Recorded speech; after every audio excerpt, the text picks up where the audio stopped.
Welcome everybody to another thrilling, exciting episode of Smart Home Insider. You've got me, your host as always, and this week we are sponsored by Quo.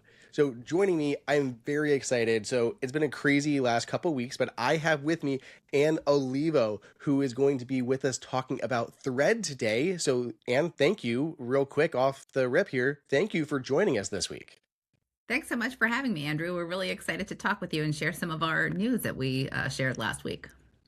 I know. So again, for everyone who maybe missed the last episode, last week or 2 weeks ago, whatever, was Unify, which was like the CSA's big kind of like smart home public facing conference that existed. And I was supposed to go. And the thing was, I actually had a very close friend's wedding in Italy. So my wife and I, we were in Italy for almost like 2 weeks, like 10 days or something. And I didn't want to like put things out there like before I'm like leaving my house unattended for a week and a half, like on the internet. So we weren't like saying too much, but yeah, I was trying to get out there for like a day and see you and everyone else out there. And I just couldn't make it happen because we also have Ellie's first birthday party is coming up. So we have like a first birthday party right, over this past weekend as we got back. We had Unify was going on and then a trip to Italy for like 10 days or something. So it was crazy. But we're back. We're in the studio and you're with me and we're going to recap all of the Thread stuff. And then we even have new Thread news that's like perfectly timed to go with you joining us here today. That's right. Well, I'm glad that we found some time to chat about it. It's absolutely. a tough between, Italy, a wedding in Italy and, a IoT conference in Austin, They're very similar. They're like, it's like, which one do you do? I never, we've been to Europe a few times, but that was the first time going to Italy. So we were like Lake Como and Venice and all that stuff. And it was beautiful. It was crazy. Yeah, it was beautiful. Actually, we did have one panic attack, like all the smart home stuff that we have around this house. And like, we've got, the backups, cameras, all of the things. Do you know what you can't plan for? A cable line going down in your front yard and taking out your, yeah. Yeah. Yep. So I was a little worried when I said I got these alerts like hub offline, not responding. I'm like, well, that's not great. And like if it was power, the generator and stuff would kick on. So I'm thinking it's not power. So I'm trying to argue with Spectrum to like I had my neighbor come check and they're like, oh yeah, there's a line down in your yard. I'm like, oh, great. And then Spectrum wouldn't come until someone was here. And I'm like, listen to me. I am gone. It's literally in my yard. Just connect it back to the house. I don't need to be there. And they're like, yeah, okay, we'll send someone, but we won't guarantee that'll fix it. I'm like, I think it's the line. I'm going to guess it's the severed line in the yard. Yeah. It could, I'm not a, cable installer, but that's going to be my guess as a homeowner, I guess. I don't know. Anyway, let's go ahead, hop into the news. Starting off, we did have the second beta of iOS 27. Now, there was a couple cool things in here that were specifically nice. There was more references, more improvements to like the AI stuff for the HomePods and Apple TV, like how they're able to summarize your notifications, just more refinements to that whole process. Some of the wording has been tweaked to make it more clear. All good things we like to see. There's more AI improvements to how they're doing those summaries. But I think the big one that I was excited about, I don't know if you have many Apple TVs in your home, Ann, but one of my pet peeves is every time there's an update, I have to go room to room to update every single one. And now with tvOS 27 and iOS 27, you can finally update your Apple TVs directly from the Home app alongside all of your home devices.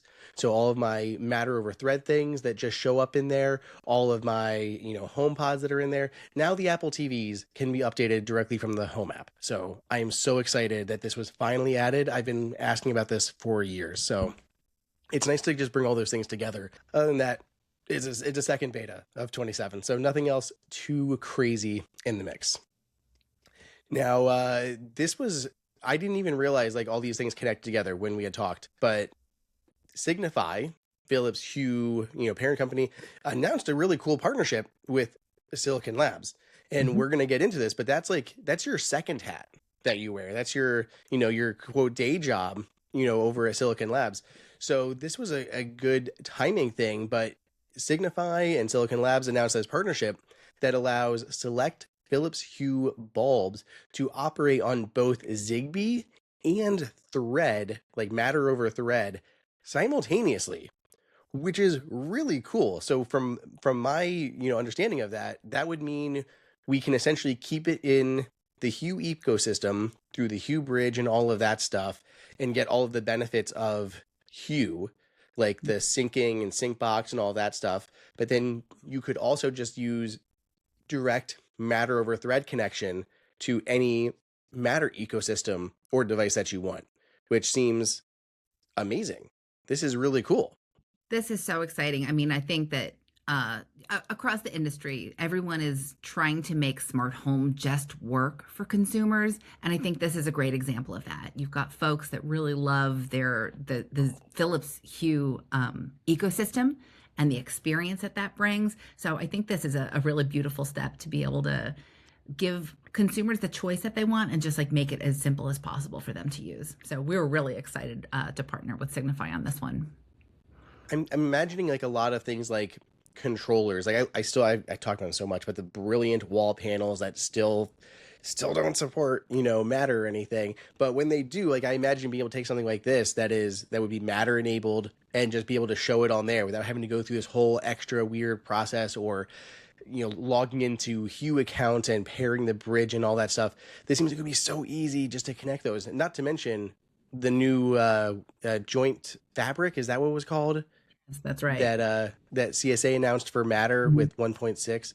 So all those together, this is just starting to really make things easier to work between stuff like this Hue announcement, joint Mhm. fabric, and the NFC setup, where it's just you don't even need power. You can just tap, automatically commission, and go through the whole thing without it. So this seems really cool. I'm excited for this.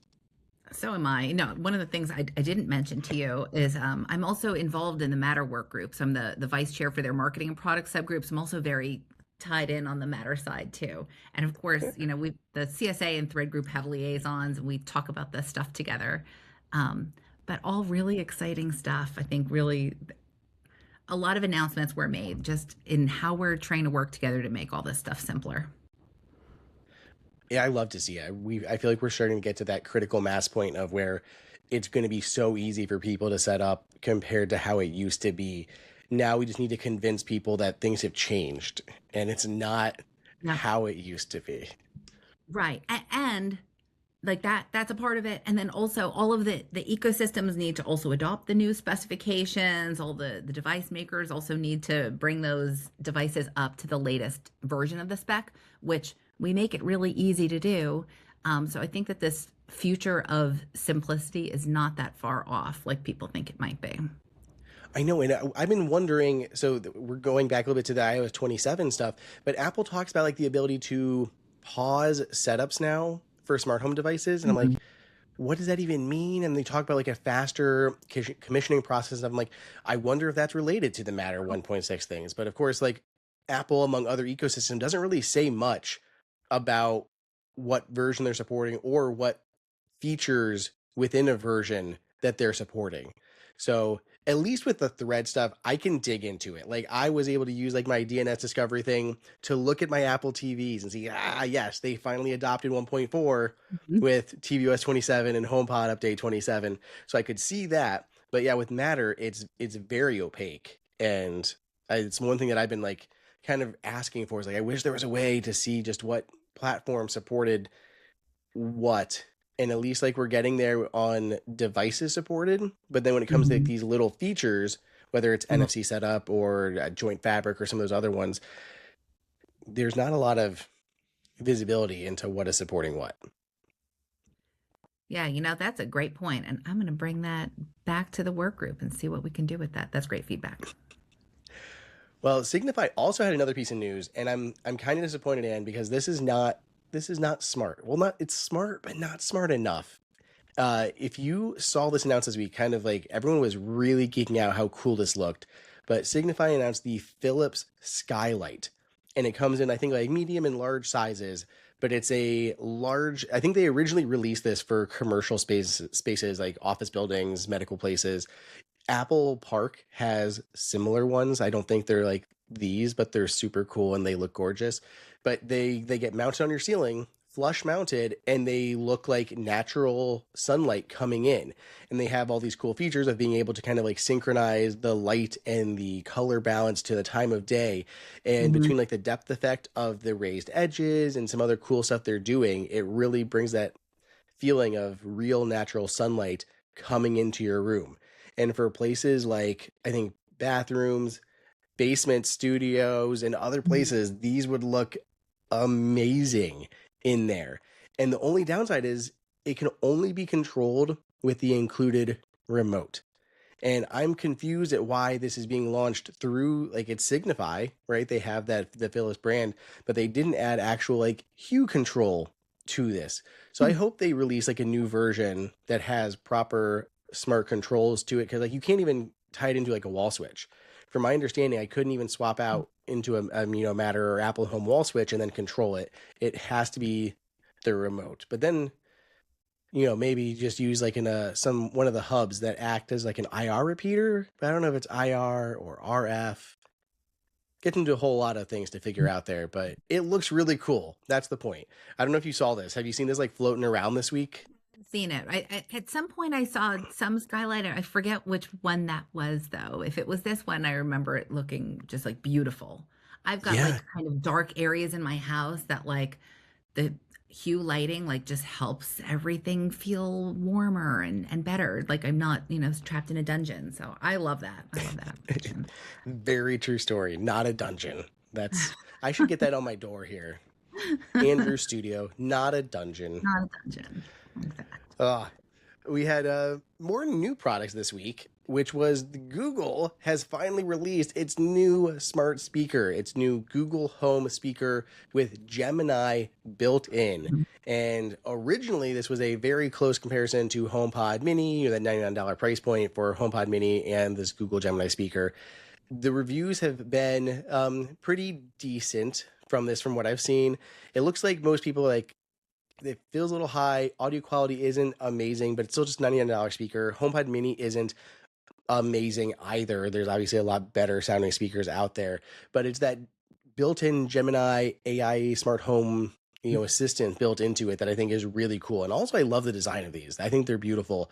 And they say they've been working really hard to get more of that sage green one in stock. That's like their on their Google Store exclusive that has been like pushed out for several months. What do you think of these? I mean, have you got to play with these at all yet? You get to see I have, things from I all your have not. stuff. Yeah, I have not gotten to play with them myself, but I am really excited about this. I mean, from a thread perspective, we're also just really excited to have more thread border routers in the world. Yes. I love the design of them. I think they're really beautiful. I'm eyeing that kind of red orange one myself. I do. I got the little orange HomePod Mini right in my background. So yeah, I'm Mhm. feeling you on that one. I It love looks it. so cool. I wish they. It seems like most of the things though is like the Gemini stuff still isn't there, and it feels like that's always the part that we're waiting for with with all the stuff with Apple's things and with this. Is there still just basically everyone said like you can do most of the Gemini stuff with a bunch of stuff you already have.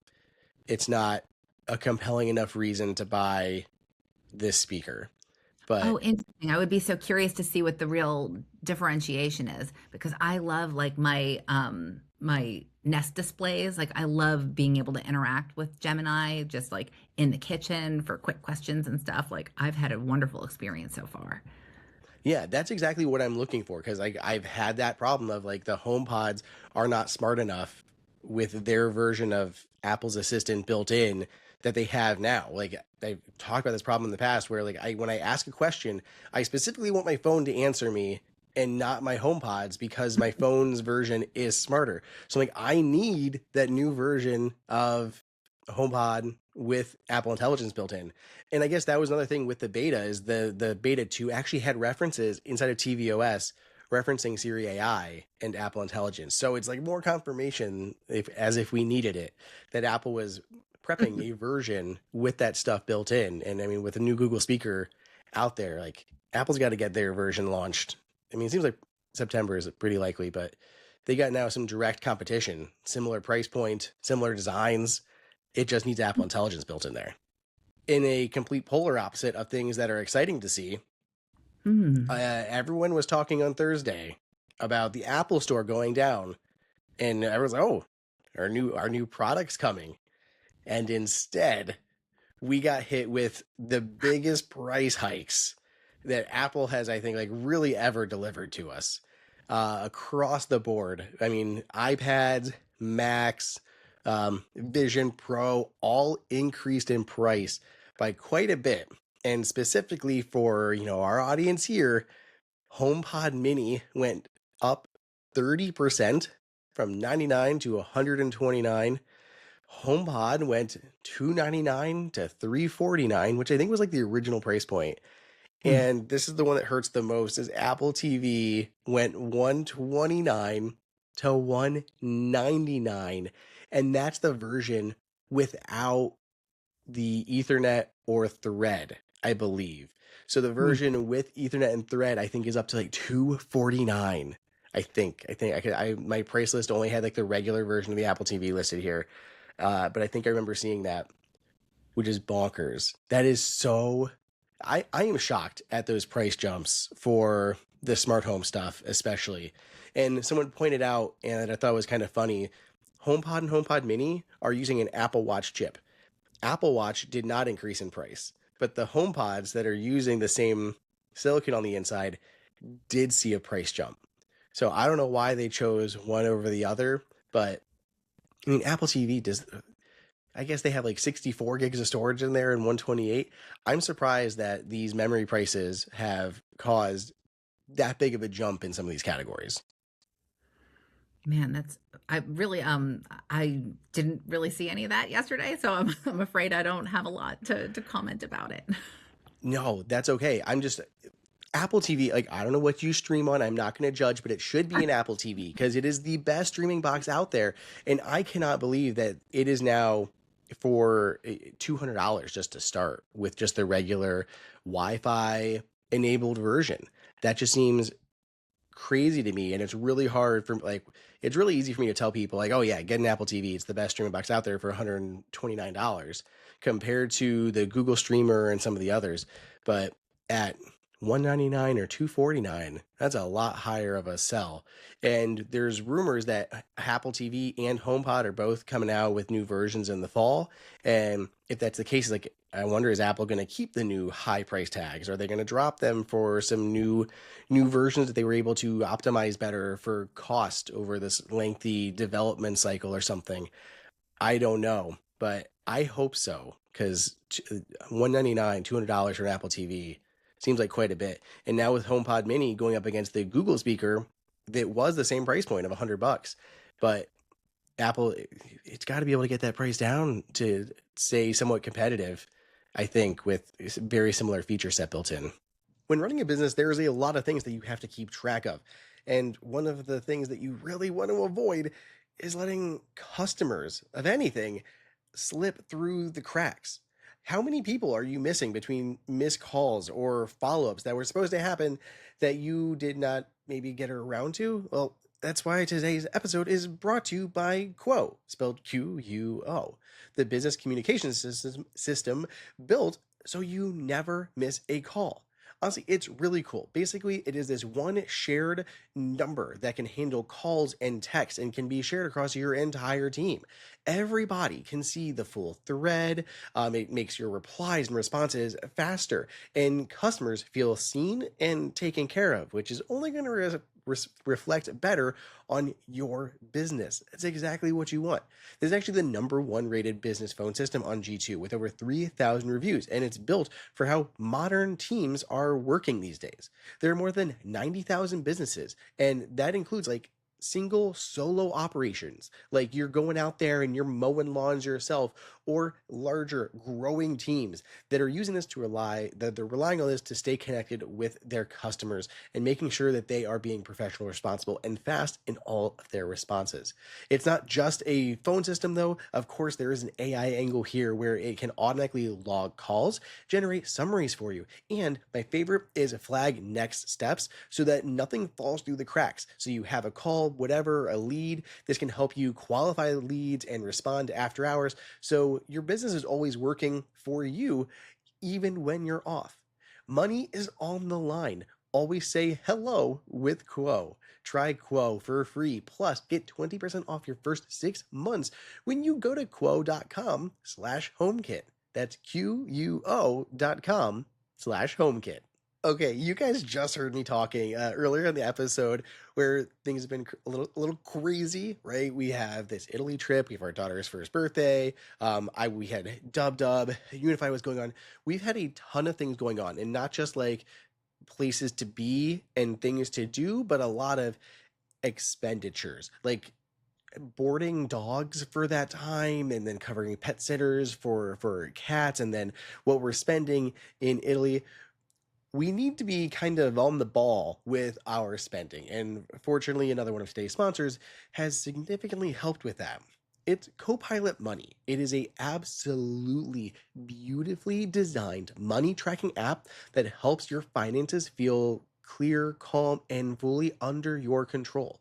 No joke. You guys have maybe heard me talk about them before, but if you haven't, this is something that I've been using legitimately for years before they started sponsoring the episode. And I have tried, I'm not kidding, I'm dead serious. I have tried, I feel like every money tracking app or budgeting app out there, because I was not great with staying on top of when I had bills and recurring subscriptions and all this kind of stuff.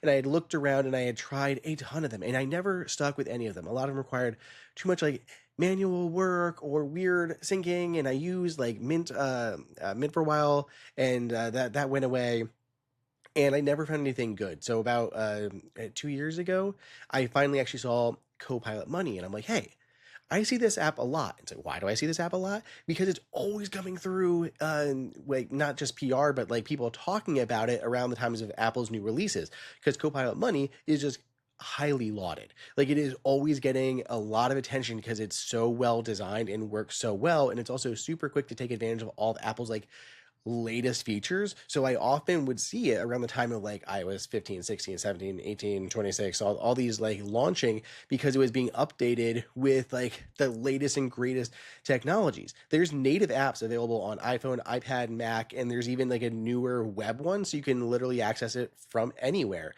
But it was getting all this praise because it's just so cool and taking advantage of all like these native things, which I love to see in an app. So eventually I was like, well, I got to stop just covering it. I should give it a try for myself. So I downloaded it, I pay for it, and my wife and I, we love it. It's amazing. It automatically categorizes our spending for us. No more weird spreadsheets and stuff. Really easy to follow. Can automatically track subscriptions. You know what's renewing, when it's renewing, how much things are costing. No surprises coming in. There's a really easy, fast setup for you. Privacy first, like literally no data is sold. I always love to see that. There's no upselling, no ads, just this gorgeous award-winning app. It's the only personal finance app to win an Apple Editor's Choice Award. It's an Apple Design Awards finalist, and it has a glowing 4.8 star rating on the App Store with over 28,000 reviews. Crazy to me. So if I haven't, plugged this enough, get 2 months for free when you use our promo code. That's Smart Home, all uppercase for the thing, but you can go to copilot.money/smarthome. Use code SmartHome and get 2 months for free. So I'm pretty crazy about security stuff, right? I mean, at the house, we obviously have a ton of cameras and smart locks and sensors and all these things, as well as the backups to kind of prevent things. So a lot of what we have, like, to protect the house is going to be like preventative and not reactive. And that's kind of what NordStellar is doing.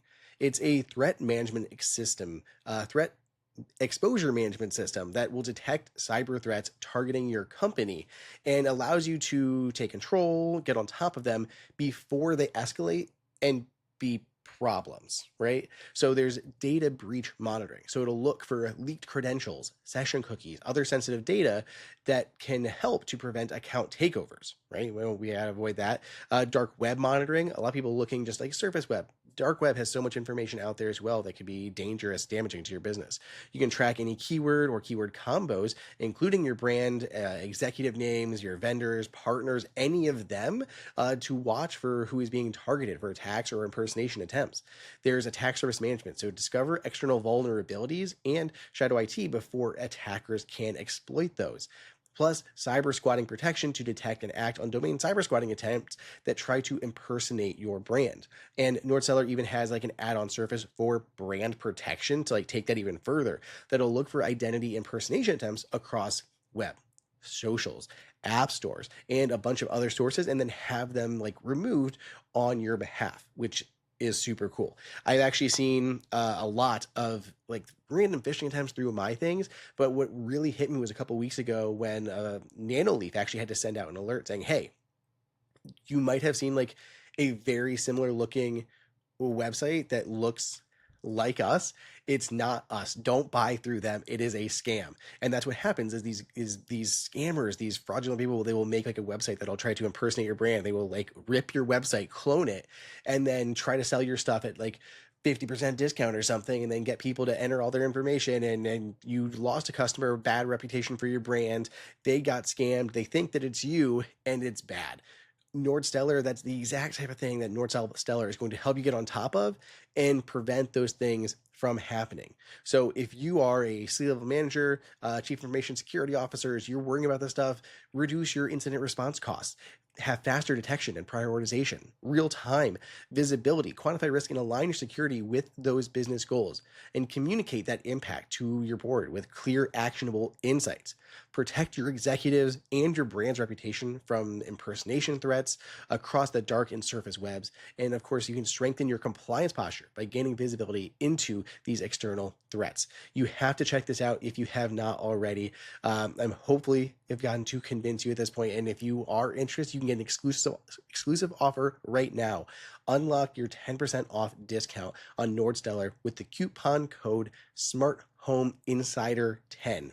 All uppercase, Smart Home Insider 10, all one word. Just mention it to NordStellar. Okay, we are back. Let's talk about what I am really excited for here, which is talking about the latest updates with Thread. So Thread, I think most people know that are following the podcast, is the newer wireless connection standard. We're seeing it across the board. Apple brought it out. Well, I mean, it has a long history, right? Going all the way back to Google and Nest and then all that stuff in the early days. But it's become much more popular in the last few years after Apple brought it out in HomePod Mini and Nanoleaf launched those new products with it. But it's grown up quite a bit, and we're seeing it a ton in new things. And there's been a few announcements around Unify and all that stuff going on. So Ann, thank you for joining. For everybody who just either whether I didn't go through the beginning or in the show notes, but Ann is the VP of Marketing for the Thread Group, and she also is Corporate Campaigns Manager for Silicon Labs, who does like chips and stuff that we're seeing in the partnership with the Philips Hue announcement we talked about. So you got a lot of stuff going on. It is a very exciting time for you, I feel like. Thank you again for hanging out today. And do you want to give us a little bit of background on yourself and kind of where you got to where you are? Yeah, sure, absolutely. And thanks again for having me today. I'm really excited to talk about all the wonderful things that are going on in the Thread world. Like you said, I'm the VP of Marketing for Thread Group. Thread Group is the industry alliance that works on the specification. So we are the group that basically writes the rules around how Thread should work. We've got members across the spectrum, from silicon providers, who are the ones actually making the chips, the ecosystems that are incorporating this into their products, and then the end devices that are powering their products with Thread. I'm also involved in the Matter work group as part of the CSA, working with the marketing team there. And then, of course, Silicon Labs has been involved in all of these standards since the inception, both Thread, Matter. We've also got a long history of support for Zigbee, Z-Wave, Y-Sun, etc. We kind of do it all. So yeah, really excited to talk about some of the cool things that we are cooking up for Thread. Yeah, and I think the newest one, the coolest one, I think that smart home nerd people that are listening or watching this are going to be excited for is going to be the new Thread app is made official. I saw some Yes. leaks about it like a little bit ago, but now Yeah. the app is official, launching in beta, including the iPhone one, I Mhm. believe, is Yeah. also in beta too. So everyone, there's a link in show notes where you guys can join the test flight, or if you're an Android user, there's the Android beta you can sign up for. But down in the show notes, if anyone wants to give it a try, what can you tell us about the new app? So we are so excited about the Thread Tools app. This is something that folks have been asking for. So we're just so thrilled to be able to deliver this beta version. Essentially, what the Thread Tools app does today is gives you a visualization of your Thread network at home. So we have gotten questions in the past, I want to be able to see like how many Thread devices do I have in my home? How many border routers do I have? What's potentially the signal strength between these devices? What does the mesh look like? So we're happy to have delivered that. I will say, that the app is in beta right now, so would encourage your viewers and listeners to take a look if they're interested in this kind of thing. Um, but it's very much today to help really the developer side to do troubleshooting as they're building new products and kind of testing out how things work. It gives developers the opportunity to see what their thread networks look like in more of a real world scenario rather than lab testing, which of course we do plenty of lab testing, and that's really important to see kind of the potential of what we can do with thread. But to see it visibly in real world applications, I think is really exciting. Well, it brings me to kind of one of my questions that I had for you, which is what is Thread's grown up quite a bit. I mean, originally Yeah. you had basically nothing. And then you had multiple thread networks going throughout your home. And now those have been kind of joined into one thread network that can be shared across ecosystems. And like things have Mhm. gotten so much better. And then we started to be able to see third-party apps like Nanoleaf or Eve that would bring some visibility into your thread networks that you had in your home. And now we have the official Thread Tools app to be able to see even more about that thread network. What looking forward a little bit, how much management do you think people will ever need to do on a thread network? Is this gonna end up being similar to a Wi-Fi network in the future, where you're gonna end up wanting to change settings or other stuff for it? Like, how much maintenance should people ever have to do with it, whether right now or in the future as Thread kind of continues to grow? I love this question. And like, it is my hope that like a regular smart home user will never have to download this app. They shouldn't have to know anything about their thread network. So no, I think one of the key differentiators for why device makers choose to use Thread is because it has security mechanisms built in, such as cryptographic keys instead of user generated passwords, right? We literally built it so that people can't do admin password for their thread network and then give nefarious actors access to it. So no, I don't see that consumers will ever have to really manage their thread networks. Now, I'll give you one example. Just in this early beta testing that we've seen with the app, we follow the forums, right? And we're looking at kind of people's responses. And we've seen a couple instances where folks have downloaded the app, took a look at their network, and realized, oh, that lamp is just like a little bit far away. The signal strength is a little bit weak. So why don't I move that lamp in a little bit? Oh, and that resolved the issue I had with that device falling off the network. So I think like there are little tweaks like that I think that this app can be really beneficial for, but probably for power users right now, our early adopters and Yeah. real enthusiasts. What I'm curious about, like for my use cases that I see in my home, and again, I have not got to play with this yet because just got home, but I want to know, I really want to actually see what devices are acting as routers and which ones aren't. Because it's always a question like, okay, is this switch going to be a router or is it just going to be an end node? And because some of Mhm. them seem to have, even though they have like consistent power, they're still just end nodes. Yes. And I want to know which ones are able to help extend that network, which could, change my placement in the home or how I'm laying stuff Mhm. out. Or like you said, oh, that's why that signal strength is a little bit low. So like Mhm. I'm excited. Hopefully that's something I should be able to do. Pop in and see all that stuff and see like these are routers, these are not routers, these are border routers, and be Yes. able to differentiate and actually kind of make sense. Because especially in the marketing stuff, companies don't say that. Like, Yes. anyone who says, "Oh, it supports Thread," I'm like, in what way? I'm gonna need specifics, and We love sometimes they answering that don't get them question, but easily. most people are not asking that No, question at all. well, So I I want will to know. say, I mean, speaking of like the marketing side of things, initially when we were working on the specifications, I'm going to get a little bit technical for a second. We Perfect. had talked about like, having your border router devices, and then there were router devices and there were end devices. And we found that that was really kind of confusing for consumers, right? What's the difference between a router and a border router?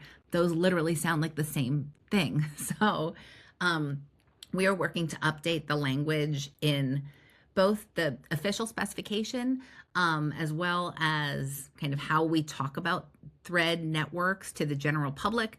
Rather than talking about routers, we're talking about mesh extenders now. So we're trying to use Okay. that verbiage so that it is a little bit easier to understand that the border router is more analogous to like a Wi-Fi access point. You need some kind of border router to connect to the rest of the internet. But then those mesh extender devices are really those mains powered devices that help to extend the mesh signal. So, yes, you can see those in the thread tools. Um, and I think that, again, just another way to have more visibility and optimize your network. When you're talking to, companies that are implementing, Thread in different ways, is there motivation, or what's kind of the difference? This is getting very into the weeds here of like whether they should do a mesh extender using new verbiage here, or Mhm.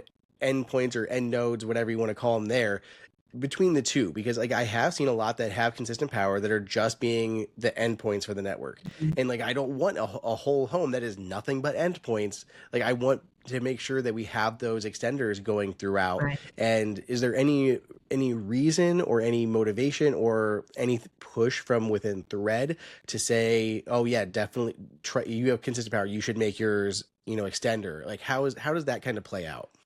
Yeah, I don't think that we've put out any kind of formal guidance to say, like, you shall do it this way. Hmm. You're free to make your own plans around your own product lines. But I think if you've got mains power and your device can afford the power to do it, then I don't see a compelling reason why you wouldn't. Yeah, that's So why I wonder. I'm like, are they just cheaping out? Like, whether it's like on dev time or on, I don't know if there's any, component difference, why you would make something that has consistent power and not act as a router, yeah, that's a great or sorry, question. mesh extender. Mesh extender. Thank you. Appreciate that. Yes. Uh, the other news that you guys announced was this whole broadband forum liaison thing. Can you tell me a little bit more about that? Absolutely. So we announced last week a new liaison relationship with the Broadband Forum. So in Alliance's world, in order for the alliances to officially talk to each other, we have to have a formal liaison. And, there's, intellectual property involved in creating these standards. And so we need to make sure that we're doing it in a way that is, adheres to all these regulations. So fine. So we've now created this official liaison with the Broadband Forum. Broadband Forum is responsible for creating the standards and the mechanisms for how broadband comes into the homes and how the service providers can provide that service to their customers. And so they had seen a need that, from the service provider side, now those gateways are starting to manage more and more IoT networks. And so they're now writing in guidance for the ISPs on like, if you're going to provide Matter support, here's how you need to do it. If you're going to do Thread support, like here's how you have to do it. So once we, there's member company overlap in all of these alliances as well, right? So then one of our members came to us and said, hey, there's this new publicly available spec check out what the broadband forum is doing. And we said, gee, wouldn't it be great if we could share specifications with each other early on so that we can bake this stuff into our respective specifications earlier and just make it easier and get the information out faster. So that's essentially what we're doing. Just working with them to be able to share what we're working on so that they can work into their specifications and share that with service providers. The Thread Group is interested in this in particular because we think it's really important for Thread infrastructure to just exist in people's homes, right? We've kind of all heard the story, right? A consumer went out and bought a Thread-based light bulb. They didn't know that they needed a border router, and they came home and they were frustrated that it didn't work. So we want to enable this future where like they don't have to worry about that the infrastructure is built in. And so this is one of those mechanisms for us to be able to make it a little bit easier. It makes sense because especially I'm sure you, me, many people listening and watching are buying their own routers, right? And they're maybe particularly buying ones that have Thread baked in, like Eero ones or the others that are out there. But a lot of people are going out and buy, like maybe not even counting as buying, but they're just setting up home internet and they're getting whatever their broadband provider is providing them. And it may not, especially if they're putting them throughout their home. Sure, you may have your Apple TVs or your HomePods, your Google, Home Gemini speakers, but if you want, more, you literally have these mesh nodes at your house for Wi-Fi. They should be able to do Thread. So this seems like it would be really great to get that built into a lot of those broadband provided systems to kind of do that. This has been a hot second, probably like a year ago. But I was talking to one company and they were launching new products into Walmart, and like they were going with like basically Wi-Fi versions because they didn't want to do Thread in a big box retailer like that because they were worried about people bringing it home and just not knowing how to set it up or what you needed and all of that stuff. And again, that's been at least a year or something now. So I'm hoping even things have changed from beyond that point, that Thread is becoming more and more ubiquitous. But this would, I think, be very helpful in just starting to lay that groundwork going forward. 100%. And that's kind of our vision too. We want this stuff to just be in people's homes and to just work. One of the things that people can do with the Thread Tools app is just see like if they've got a border router already, right? It's not always clearly written on the box. You don't always see that Thread border router badge on a box. So this just gives another layer of visibility. And I think especially, being able to kind of have Thread in the gateway from the get-go is going to be so important. And I think in terms of like the proliferation of Thread devices, we're already seeing it. We're seeing huge increases in the number of certifications that are coming through. We actually hit last year over 1,000 certified products on Thread. So if you kind of look at the history of Thread, the Thread protocol, we've been around for just over 10 years now. And there just weren't a lot of devices available in market for a long time. You already mentioned, when HomeKit adopted Thread, that was a big turning point. I think now with the Thread 1.4 specification and being able to do the credential sharing amongst different Thread networks, all of these things are making it easier. I keep saying that. I sound like a broken record. We're trying to make it easier for people to do all of this. But I think that our efforts are paying off because we're starting to see more and more devices come to market. And we're seeing that like consumers really love these devices. They're super fast. They're reliable. It's a self-healing mesh. Users shouldn't have to understand what a self-healing mesh is. They just need to know that or that they hopefully don't even notice if a device went down, that it came back online and it healed itself, right? They shouldn't have to know. It should be seamless and simple. Well, one of the areas that I want to see Thread continue to grow, and I'm curious to get your take on, is outdoor use. Because this is an area where there has been some uptick lately. We've seen a little bit, but I want to know, is there any additional strategy behind Thread outdoor usage or anything like that? Because just simple things. We got a chicken coop in the back, and I want a sensor on the door to know whether or not that the door is opening and closing as it should, and be able to check that. So if Faith goes, "Oh, did the chicken door close last night?" Because sometimes it has battery issues or the wire can get tangled or something. And if I'm out of town, I want to know that the door was closed or something. So I can just be able to ask, hey, is the chicken coop door closed? And have it go and check my Thread sensor on there. But it's so far in the yard, there's no range out there for this. So it'll go into my second question of more long range stuff, but specifically with outdoor, what are you seeing there? And are you seeing any additional usage, or if there's any extra strategy that revolves around outdoor uses?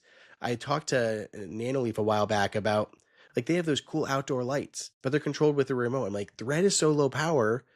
Why can't we do like outdoor Thread lights in your yard? But we haven't seen that yet. So is there a reason why, or what are you kind of seeing here?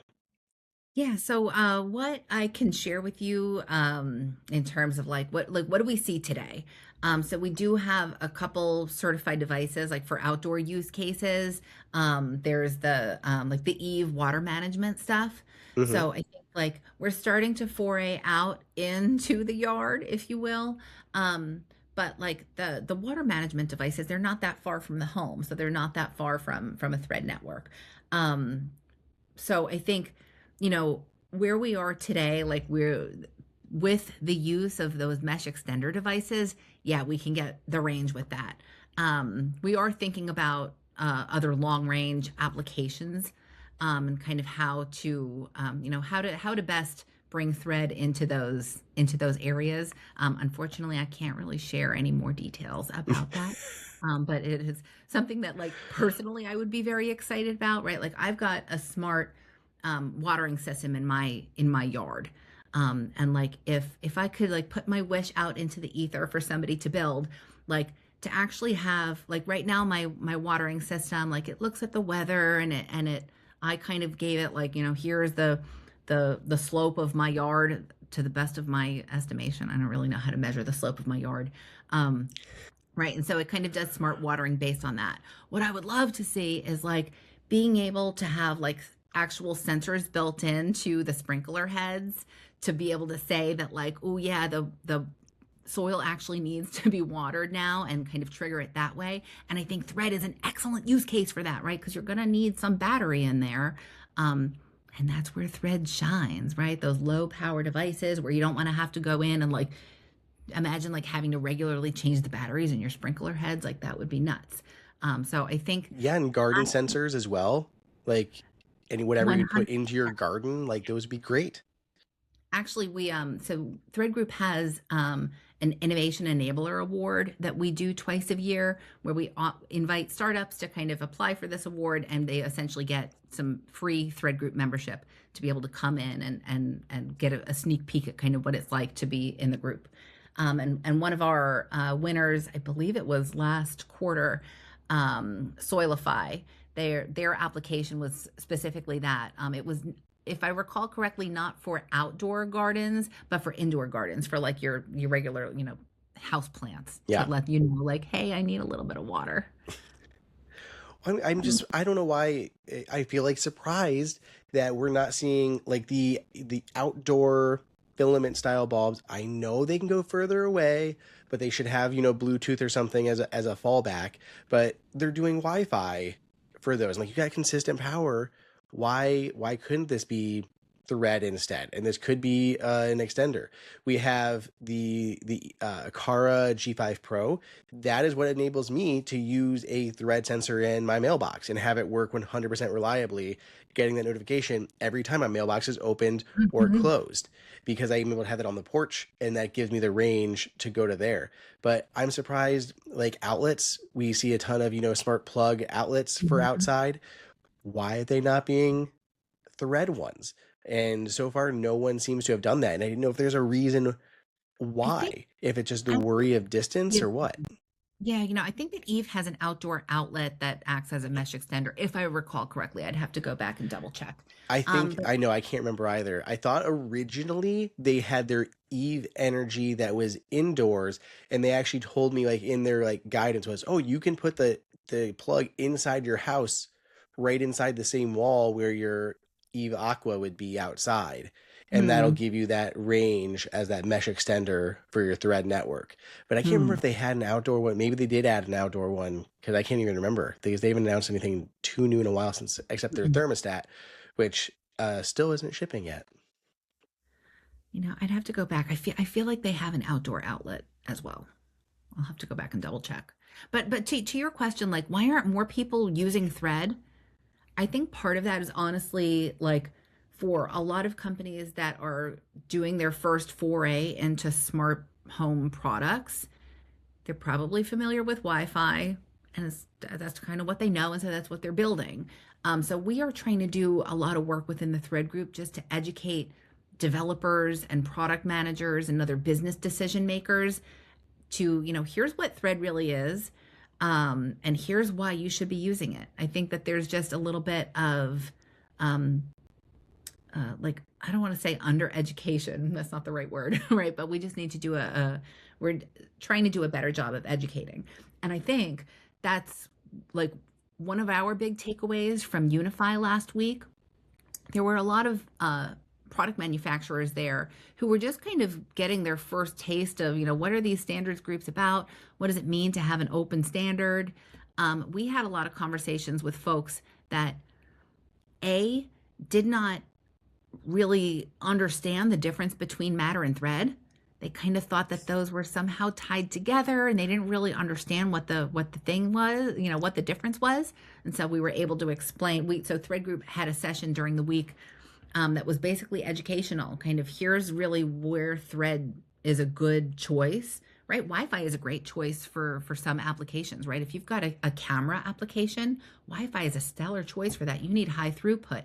But for door sensors, things that you don't want to have to, like window sensors where you're like constantly having to change the battery, like that's got to be a Thread application. So I think like that there was kind of a light bulb moment for folks where they realized, oh, that's what Thread is, and like that's where Thread fits into the picture. So I feel really optimistic that we're going to see more adoption coming soon. I hope so, especially in that outdoor space. I think there's so much that can be done there. I think yard lights and so many other ones that could be so perfect for Thread, and I'm hoping that we start to see that actually start to increase a bit.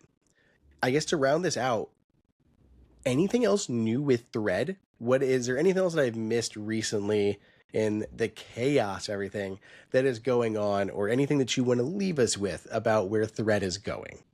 Yeah, so one of the things that we did not talk about yet today, and that we did talk about a little bit last week at Unify, is a new feature that we're working on called Thread Direct. And Thread Direct is a new feature. We're kind of giving a sneak peek into what we're working on. I don't have like timelines to share about when we think we'll get a spec out, but we did want to share some of this ongoing work. So essentially, what Thread Direct intends to enable is point-to-point connection with Thread devices. So, as we know, Thread is being built into different mobile phones and other devices that people can kind of carry with them in different places. We want to make it easier then for there to be a point-to-point connection between those two. So that might sound like I'm saying they don't need a border router. And that's true. It would be point-to-point connection without a border router, but the border router will remain the essential heart of the Thread mesh, right? So it's not going to replace the border router in any way. But you can imagine this will enable new use cases like that day one experience where maybe somehow like in the future somebody brings home a Thread light bulb and like somehow they don't have a border router in their home. I hope that is also solved in the next couple of years as well. But then this would enable them to set up that light bulb using their phone that probably already has Thread built in. They can set it up, control it from their phone, and their life is happy, right? They're not going to be able to do automations. They're not going to be able to add it to like a larger ecosystem, right? But it will at least allow for like creating less of that day one friction. There's other use cases too, where like maybe you've got like a Thread door lock and you want to give access to your dog walker, your cat sitter, that they could then like point to point get into your home using an app, but then they don't have access to control the rest of your Thread network. So we are envisioning like lots of cool ways that this new feature could be used. Yeah, and I think it's going to make things, again, just to make things simpler to use, easier to use, and so on and so forth. Nice. I love it. So like right now, it's like, Apple has built in Thread into iPhones, iPads, and other devices, things like that. So when we're using, if we are using that Thread radio on our phone, essentially connecting just to the Thread network in general and doing the routing to the device that it needs to control. And then Thread Direct would essentially allow us to control that device one-on-one without even having to join like the Thread network and route through everything. Exactly. And that, the specification is still, we're still developing it now, right? So the work is not complete, and like exactly what it will turn into remains to be seen, but that is at least the vision. Awesome. I love it. So I'm excited for Thread Direct. I'm excited for potentially unknown, possible longer range applications that'll be useful for chicken-based activities and easier setup with broadband, provided hardware, which all of this honestly sounds great. Definitely makes it all sound a lot easier to start using Thread and more quickly than we are now. This is all, I've been a huge fan of Thread, and I'm glad to see it really starting to take off a lot faster than it had been. Yep, we're really excited, and thank you for your support and for having us today. We're really excited to talk about all these things, and I think just with the momentum that we've seen in the past couple of years of all of these new certifications coming through and new devices coming to market, I only anticipate greatness for Thread in the next couple of years. I'd hope so. You have to. That's your job. You have to be optimistic. It's going to be great. But I think so. I think it's going really well. And thank you so much for joining today. I will put links to the press releases for the broadband liaison stuff down below in the show notes. Also, a link to the test flight for the Thread Tools app for anybody who wants to hop on that beta wagon and try it with me. Let me know what you guys think, and obviously send them feedback if there's things that you guys want to see in that Thread Tools app. Links for everything else we talked about will be in the show notes as well. The new the Hue announcements and all of that. Everybody, you can leave a comment on the video if you have any questions. You can watch it at youtube.com/HomeKitInsider or on your podcast player of choice that supports video, including Apple Podcast. You can leave the podcast a 5, 10, 100-star rating on your podcast player of choice. And anything you want to leave us with? Go out and buy some Thread devices. They work really great. I think you'll love them. I love it. Thank you so much, Ann. Everybody else, we'll see you guys in the next episode.